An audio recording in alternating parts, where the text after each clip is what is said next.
አሁንም ድረስ በተለያዩ መንገዶች በኢትዮጵያ የውስጥ ጉዳይ ጣልቃ የሚገቡ ሀገራት መኖራቸው ተገለጸ። ኢትዮጵያ በተለያዩ ጊዜያት ሉዓላዊነቷን የሚገዳደሩ የውጭ ኃይሎች ሲገጥሟት እንደነበር ይታወቃል።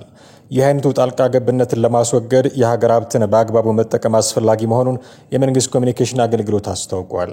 የመንግስት ኮሚኒኬሽን አገልግሎት ሚኒስትር ዴኤታ አቶ ከበደ ደሲሳ አሁንም ድረስ ወደ ኢትዮጵያ የሚያማትሩ ጣልቃ ገብ የውጭ ሀገራት በተለያዩ መንገዶች እጅ የመጠምዘዝ ሁኔታ እያሳዩ መሆኑን ተናግረዋል። አንዳንድ ያሏቸው ሀገራት በቴክኖሎጂና የመገናኛ ብዙሃን አማራጮችን እንደሚፈጥሩም ተናግረዋል። ብሔራዊ ጥቅማቸውን ለማስከበር በሚልም ጫና እያሳደሩ መሆኑንም ተናግረዋል። ይህ አይነቱን ተጽዕኖ ለመቆጣጠርና መፍትሄ ለማበጀት በመንግስት በኩል የተያዙ አቋሞች ስለመኖራቸው የገለጹት ሚኒስትር ዴኤታው አንዱ መፍትሄ አማራጭ አገሪቱ ያላትን ሀብት በአግባቡ መጠቀም መሆኑንም ገልጸዋል። አገሪቱን በቴክኖሎጂ ማበልጸግ ሉዓላዊነቷን ማስከበርም ከተቻለ በየአቅጣጫው የሚገጥመውን የውጭ ሀገር ጣልቃ ገብነት መቀነስ እንደሚቻልም አመልክተዋል። መንግስት የውጭ ጣልቃ ገብነትን ለመከላከል የሚሰራውን ስራ ዜጎች አንድነትና ህብረትን በማጠናከር ማገዝ እንደሚገባቸውም አመልክተዋል።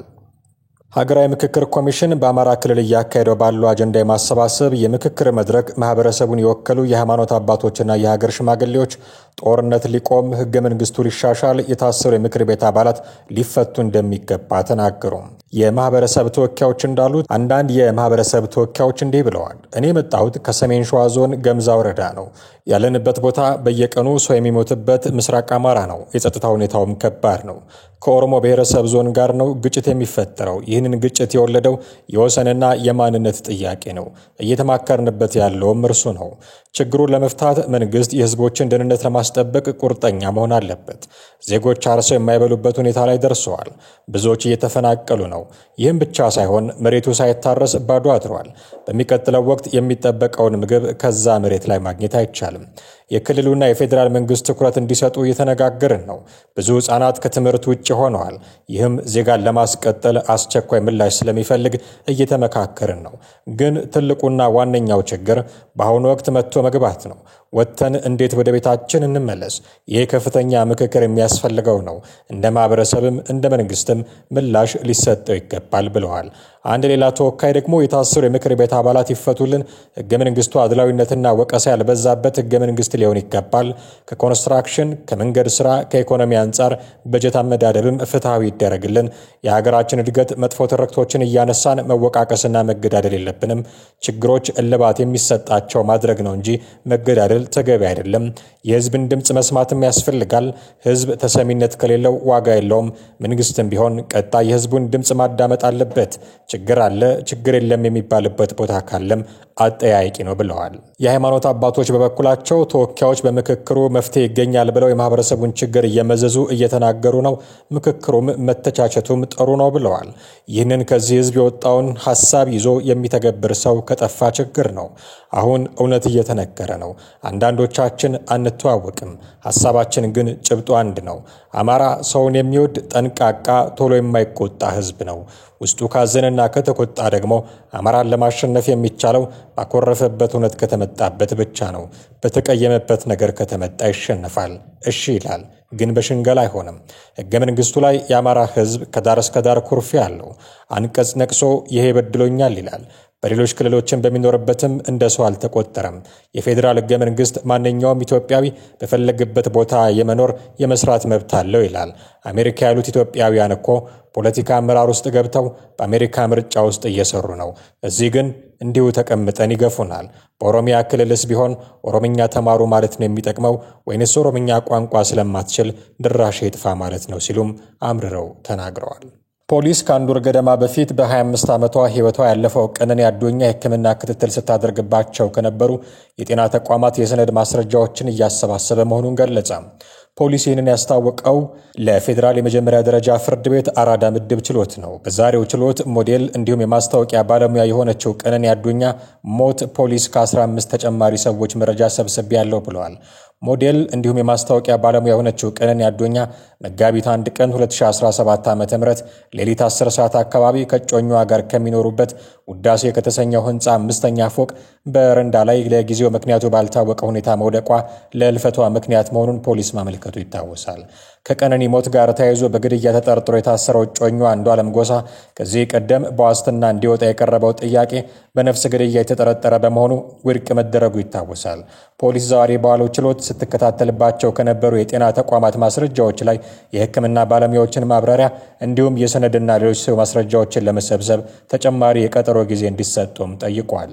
ፖሊስ ከዚህ በፊት የምስክርነት ቃላቸውን የተቀበላቸው 13 ሰዎችን ጨምሮ በአጠቃላይ ከ28 ሰዎች የምስክርነት ቃል መቀበሉን ለፍርድ ቤቱ ገልጿል። በተጨማሪም በሟችና በተጠርጣሪው ስልኮች ላይ የተደረገው የምርመራ ውጤት ባለመድረሱ ተጨማሪ ቀናት እንዲፈቀድለት እንዲሁ በዛሬው ዕለት ጠይቋል። የድምፃዊ አንዱዓለም ጎሳ ጠበቃ በበኩላቸው ፖሊስ አሁንም በተመሳሳይ ምክንያት ተጨማሪ ቀናት እየጠየቀ ነው ሲሉ ቅሬታቸውን አቅርበዋል።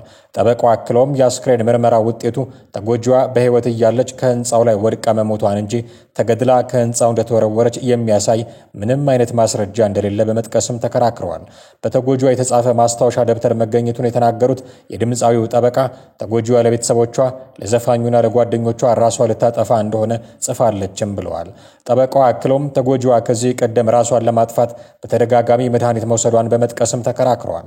በተጨማሪም ደንበኛቸው እንደ ፌዴራል ፖሊስና የብሔራዊ መረጃና ደህንነት አገልግሎት ያሉ ተቋማትን ማስረጃ የማጥፋት አቅም ስለሌለው የዋስትና መብት እንዲፈቀድለትም ጠይቀዋል። ይህ በእንዲህ እንዳለ የተጠርጣሪው ጠበቃ ግለሰቦችና መገናኛ ብዙሃን በችሎቱ ያልተነገሩ ነገሮችን ዘግበዋል ሲሉ አቤቱታም አቅርበዋል። ፍርድ ቤቱ በበኩሉ የመገናኛ ብዙሃን የግራና ቀኝ ክርክርን ሚዛናዊ በሆነ መልኩ ከማስተላለፍ በስተቀር ሐሰተኛና ሚዛናዊ ያልሆኑ መረጃዎችን ከማሰራጨት እንዲቆጠቡም አስጠንቅቀዋል። በመጨረሻም ፍርድ ቤቱ ፖሊስ ያቀረበውን የቀጠሮ ጥያቄና የጠበቃውን ክርክር ለመመርመር ለመጋቢት 30 2017 ቀነ ቀጠሮ ሰጥቷል። ቀጣዩ ጉዳያችን የሐመር ትኩረት ነው። ይኸውም ጎንደርን የተመለከተ አዲስ ጉዳይ ይሆናል። ጎንደር ውስጥ ክልል የመሆን አዲስ እንቅስቃሴ ተጀምሯል። አማራ ክልል ላይ ከመከላከያ ሰራዊቱ ጋር ፍጥጫ ላይ የሚገኘው ፋኖ አሁን የግዱን ጆሮ የሚሰጠው አዲስ እንቅስቃሴ ተጀምሮበታል። ጎንደር በሰሜኑ ጦርነት ወቅት የኃይል ሚዛን ማስጠበቂያ ሆና የከረመች ህወሓት ሊቆጣጠራትና ከሱዳን ጋር ያለውን እህል ውሃ ሊቀጥልባት ሲሟሟትላት የነበረች ቦታ ነች። ጎንደር ወልቃይትን በውስጡ አቅፋ ከመያዟ የተነሳ አይን የበዛባት ትኩረት የማያጣት ቦታ ናት። ፋኖና መከላከያው ግጭት ውስጥ ከገቡበት ጊዜ ጀምሮ ደግሞ ያልተቋረጠ የተኩስ ድምፅ የሚንጣት ከተማ፣ መያዝና መለቀቅም የተፈራረቀባት ቦታ ናት። ሃይማኖታዊ ሴራዎች ተሸርበው ነብስ የጠፋባት፣ ህፃናት ታግተው ረብጣ ገንዘብ የተጠየቀባት፣ የታሪካዊነቷን ያክል ማብረቅረቅ ያቃታት፣ እንደ ጥንታዊነቷም ውሎ ማደር የተሳናት ስፍራ ናት። ታዲያ ይህች መከረኛ ቦታ ጎንደር አሁን እየታየ ካለው ጦርነትና የይገባኛል ጥያቄ ገና ሳትላቀቅ ክልል መሆን አለብን የሚል ድምፅ የሚሰማባት፣ ወልቃይትን ይዘን ራሳችንን እንችላለን የሚል አቋም የሚቀነቀንባት ሆናለች። በተለያየ አካባቢ ያንዳርጋቸውን ሰምታችሁ ከወዳጆቻችሁ ከወንድሞቻችሁ ጋር እንዳትጣሉ። ይሄ የሻዕቢያ መልእክት ነው ይዞ እየመጣ ያለው። የሻዕቢያ መልእክት ነው ይዞ እየመጣ አደገኛ የሻዕቢያ መልእክት ነው ይዞ እየመጣ ያለው። በተግባርም አገር ያፈረሱት ሾቪኒስቶች ናቸው። በነገራችን በተግባር ሂትለር የምንለይ ዘሮች ነን ብሎ ነው አገር ያፈረሰው። ብጥስጥስ ነው። እስቲ አንዱ መጀመሪያ አማራ የሚባለው ላይ እስቲ አንዱን እንዴ የምንሰማው ምንድነው እንዴ? የጎንደር ክልል ሰሞኑን እኔ ማስተጋባት ስለማልፈልግ ነው። የጎንደር ልጆች በሙሉ ወጥተው ጎንደር ስቴት ውድ አይደል እንዴ እየሰበኩ ያሉት? ኖ ከዚህ በኋላ በአማራ ክልል ውስጥ አይደል የምንኖረው? የጎንደር ስቴት ውድ መምጣት አለበት። ወልቃይትን ጠቅልለን የጎንደር ክልል እንፍጠር ነው እኮ የሰሞኑ ማህበራዊ ድረገጽ አታይም እንዴ? እንኳን አንድ ልትሆን እንኳን ወደ ብሔር ልታድግ በአውራጃይነት ተተብትበህ የጎንደር ስቴት ውድ ሂዱና ፌስቡክ ይዩ። እኔን አይደለም ጎንደር ክልል መሆን አለባት የሚል ዘመቻ ጀምረዋል። በፍጹም ከጎጃም ጋር አንድ ልንሆን አንችልም የሚል ዘመቻ ጀምረዋል። እኔ አይደለሁም። ነገም እናንተ በዚህ መልኩ ከቀጠላችሁ ጎንደር፣ ሸዋ፣ ወሎ ብጥስጥስ ነው የሚወጣው። ያንዳርጋቸው ጉዞ ብጥስጥስ ነው የሚያወጣው። ይሄ ነው እውነቱ። የክልል መሆን አለብን ትርክቱ ገና ዳዴ በሚባል ደረጃ ላይ ይሁን እንጂ ኢትዮጵያ ውስጥ የሚነሳ የማንነት ጥያቄ አድጎ ለማታጋይነት ለመብቃት የሚወስድበትን ጊዜ ካሰላን ግን ጎንደር ክልል ትሆንልን የሚለው ሐሳብ ምናልባት ከህልውና ትግሉ የጎላ ድምጽ ከጦርነቱም የላቀ ትኩረት የሚስብ ሆኖ በቅርብ ጊዜ ውስጥ ሊከሰት የሚችል ነው።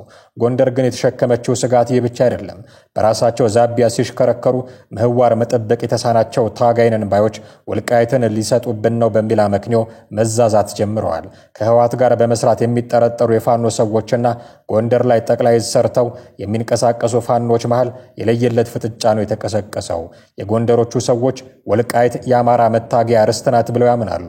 ይህንን ወደ ጎን አድርገው ወልቃይትን ለመሸጥ እያሴሩ ነው ያሏቸውን ሰዎች ደግሞ በምንወስደው እርምጃ ለሚፈጠረው ኪሳራ እኛ ተጠያቂ አይደለንም ብለው ማስጠንቀቂያ ይሰጣሉ። አንድነቱ የህዝብ ግንኙነት አማካኝነት ያስነገሩት አንድ ቅስቀሳ ነበር። ምንድነው? ቀጥታ ከሶስተኛ ወገን የመጣ ትዕዛዝ ነውና ማብራሪያው ሲሰጥ ምንድነው የንግግሩ ይዘት ወልቃይት ላይ ጦርነት ማስነሳት ነበር። አላማው ወልቃይት ላይ ጦርነት በማስነሳት በግርግር ርስታችን እንግዲህ የአማራ ህዝብ ከሚታገልለት የትግሉ መነሻ መሰረት ከሆኑት ጭምር ብሎ በድፍረት መናገር ይቻላልና ርስቶቻችን ጭምር ናቸው ዋና መታገያ እንትኖቻችንና ይሄን አሳልፎ ለመስጠት የተደረገ ቅስቀሳ ነበር። እኛ በዛን ወቅት ማብራሪያ እንበለው መግለጫ በተሰጠበት ወቅት ማለት ነው ያለ ማወቅ ነው ብለን አልፈነው ነበር። ከተሞኑ ንግግር የተረዳ ነው ግን ደረጃ በደረጃ ማለማመድ የፈለጉት አንድ ነገር እንደነበር ነው። ሰሞኑን እናስታውሳለን። አንድ ከነሱ ወገን ነን ያለ ግለሰብ ቃል በቃል ከአማራ ህዝብ ታሪካዊ ጠላት ጋር እንደሚሰሩ እንቀጩን ነግሮ ነበር።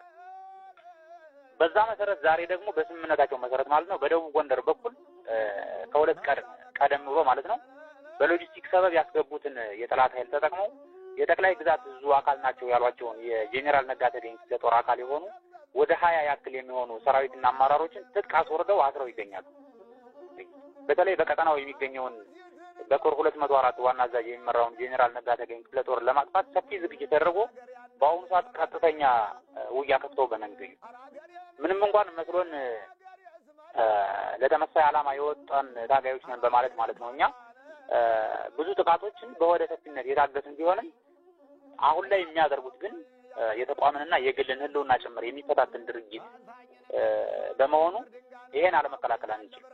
ተፈጥሯዊ መብትም ጭምር ስለሆነ ማለት ነው። በመሆኑም መላው የትግሉ ደጋፊ በሙሉ እንዲያውቅልን የምንፈልገው ሀቅ እየተዋጋን ያለ ነውና የምንከላከለው የጠላትን አጀንዳ ተሸካሚ ታጋይነን ባዮች መሆኑ ነው። ስለዚህ ሰራዊታችን ቀደም እየተጠቀስኩት ራሱን የመከላከል ተፈጥሯዊ መብት አለው። ስለዚህ በሚወስደው ራሱን የመከላከል ተፈጥሯዊ እርምጃ ለሚደርሰው ኪሳራ የአማራ ፋኖ ጎንደር ጠቅላይ ግዛት ኃላፊነቱን እንደማይወስድ ግን ማሳወቅ ነው። በጎንደሮቹ እዞች አፍ እንደ ካህድ የሚቆጠሩት ከህወሓት ጋር እንሰራለን ብለው በአደባባይ የተናገሩት ናቸው።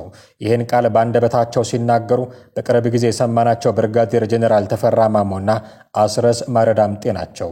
የአስረስን ድርጅት በቃል አቀባይነት የሚወክለው ማርሸት ደግሞ ህወሓት ቢተኩስብን እንኳን መልሰን አንተኩስበትም ማለቱ ጊዜ ሲረዝም ካልተረሳ በቀር የአደባባይ ሀቅ ነው።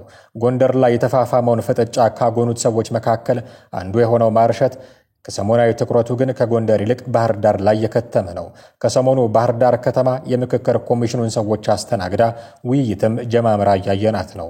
ማርሸት ደግሞ ይህን የምክክር ሂደት በሞርታራችን እያወክነው ነው ይለናል። የአማራ ፋኖ በጎጃም በዘመቻ አንድነት 19ኛ ቀን ላይ ዛሬም ታላቅ ጀብድ ፈጽሟል። በተለያዩ አውደ ግንባሮች ቀደም ሲል እንደጠቀስከው በባህር ዳር እንግዲህ እና አብይ አህመድ ምስለኔ ተሰብስቦ ነበረ። አብዮታዊ ዲሞክራሲ ከባህር ዳር እንዳይነከልባቸው ምሰሶ እንዳይፈርስባቸው ዛሬም መልሰው ባህር ዳር ላይ የአብዮታዊ ዲሞክራሲ ቁጥቁጦች ዛሬም ቀለም ለመቀባት የፈራረሰ ምሰሷቸውን ቀለም ለመቀባት ተሰብስበው ነበረ።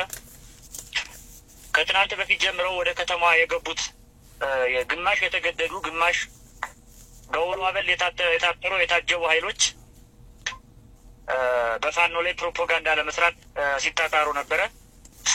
በዚህም ባህር ዳር ላይ በአማራ ፋኖ በጎጃም በሞርተር በዘሪውን 13 እና በፈንጅ በተደረገ የከተማ ውስጥ ኦፕሬሽን ሲያጅቧቸው የነበሩ የጸጥታ ኃይሎች ላይ እርምጃ ወስደናል። ስቴዲየም ውስጥ ድንኳን ተዘርግቶ ተሰብስቦ በነበረው አበል ተከፋይ ላይ እርምጃ ወስደን 100% መበተን ችለናል። በአጋጣሚ ሆኖ ከትናንት በፊት ተጽፎ የተሰጣቸውን ፕሮፓጋንዳ ለመናገር ማይክ ሲጠብቁ ደፋ ቀና ሲሉ የነበሩ የእነ አብይ አህመድ ተላላኪዎች ስቴዲየም ውስጥ ብልሽታቸው ሲወጣ በዓይን እማኞች ተመልክተናል። በአጠቃላይ ባህር ዳር ስቴዲየም ላይ የነበረውን ሁኔታ በዚህ መንገድ በትነነዋል። ሁለተኛው ኦፕሬሽን እዚያው ባህር ዳር ውስጥ የነበረው ምንድነው? ስራ አመራር ኢንስቲትዩት የሚባል ወይም ድንጋይ ማምረቻ የሚባል የባህዴን ተቋም አለ። የባህዴን ድንጋይ የሚያመርቱበት ካድሬ የሚፈለፍሉበት ተቋም ነው። ቀጥሎ ከስቴዲየም አወጥተው አበል ለመክፈል ምሳ ለመመገብ እዚያ ነበር የወሰዷቸው። አሁንም እዚያ ላይ ተከታታይ 3 የሞርተር ጥቃት በመፈጸም አንዳንዶቹ የብልጽግና ሰራዊት አባላት ላይ ቁስለኛ የሆኑ ሲሆን ቀሪውም እንደዚሁ ከድንጋይ ማምረቻ ሩጦ አምልጧል። በአጠቃላይ